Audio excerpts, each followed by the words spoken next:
Hey guys, this is my third update, and this is the second part where I'm gonna walk you briefly on how I achieved my ground destruction for my recent update. First, I'm gonna start off with my reference here. This is what I picked, this is what I liked, and this is what I decided to recreate.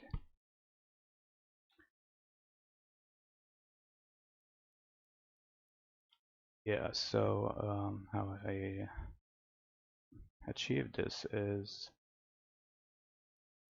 basically I have three levels here. First is this guide.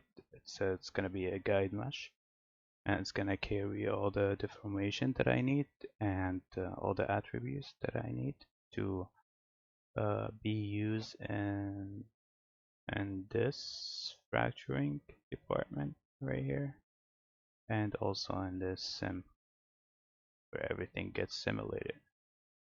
So really briefly, this is just metaballs moving, deforming this mesh. It has, this is how it looks like, and it has a noise applied on top of it, and it's based on this weight here, applying this noise. And then I have another solver that's like adding a lot of attributes that I really need for this sim. That's recording everything here. And for example, I have here the sim activation attribute, which is gonna activate this the pieces in the simulation. Okay, very simple. Here is the fracturing. So I take this mesh and I fracture it here. I have a little setup here giving me this, and this is another layer of fracturing, but I ended up not using it. Sorry for the mess, but you know, it's just here. Here I want to transform these pieces based on the guide mesh that I have here. Same way it's formed, I want the pieces to form too. So I have the setup here where it's capturing and recording. It's capturing data and it's moving pieces, and it's also recording these transformation and data under the intrinsics. Okay, and this is very important because, as you know, this is what's gonna drive the simulation before it gets activated. This is how it looks like right here.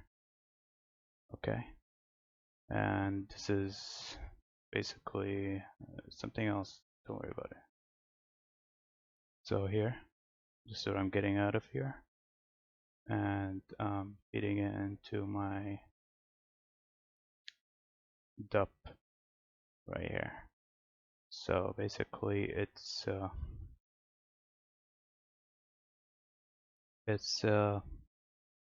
it's being animated in the beginning, and then I believe based on that, I don't want to go. I don't want to lose my my cache here, but it's here. I'm just activating it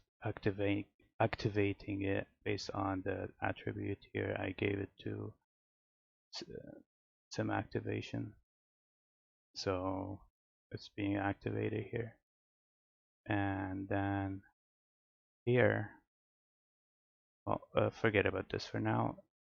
So once it gets activated, it's it's gonna go basically inside the solver, and it's gonna go in the drag, and it's gonna go through this drag spin as well.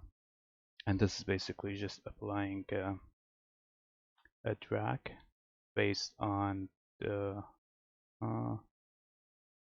based on a weight, based on a mass.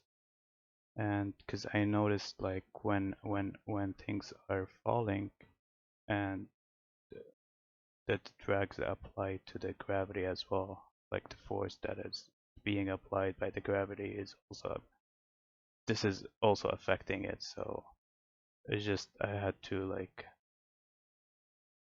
to write some text to just make it ignore that and just have it mapped on its mass.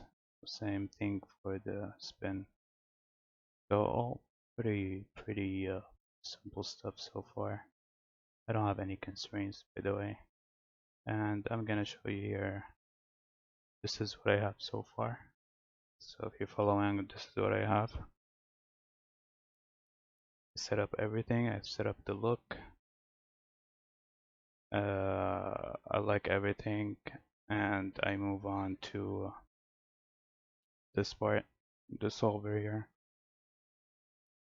where I am basically dynamically fracturing these pieces. And I'm not gonna go through it. There's people, I'm sure, on YouTube. There is a guy called DiffuseFX. I think his channel name is DiffuseFX, and he go through it very well. So if you're interested, go through it. But what is it doing is very simple fracturing. So it's just basically based on some thresholds, impacts, and stuff. It's locating the piece that needs to be fractured, and it's like fracturing it. So I didn't need any constraints, nothing. It's just fracture after fracture, and it's doing the trick. So yeah, this is it.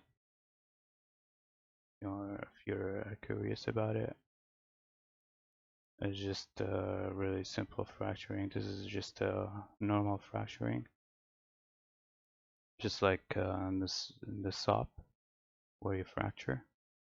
Again, there's that guy I mentioned. He can explain it way better than I would do.